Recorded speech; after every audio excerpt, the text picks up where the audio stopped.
If you will, when it comes to Augusta's water service, storm-related problems leaving tens of thousands without anything coming out of the faucets. The city, by the way, spent millions of dollars to avoid a situation like this, but it didn't help. George Escala has that. James Reese lives less than a mile from the city pumping station in Bedford, but close doesn't count.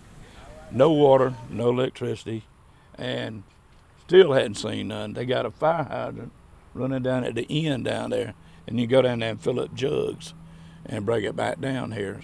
The raw water pumping station losing pressure due to storm-related damage. Debris in the canal intakes knocking the system offline. Things just snowballing from there. Lost high pressure going west to Fort Eisenhower. We lost pressure in the central part of the system due to the power failures from the storm. It was just a cascading series of events. As part of a $19 million expansion at the pumping station, the city installed a diesel pump to back up if there were issues with the canal. But it got damaged too. Overheated. We've had about 9 or 10 mechanics looking at it. We have another one down there now putting an emergency repair on it.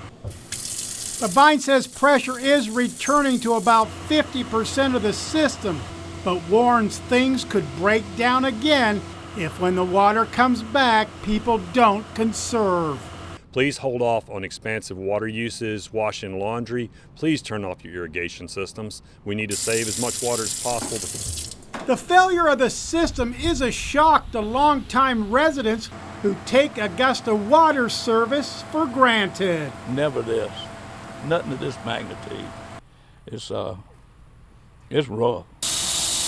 This geyser from a broken surge tank at the plant, a good indication of how rough things still are. In Augusta, George Escala, WJBF, News Channel 6.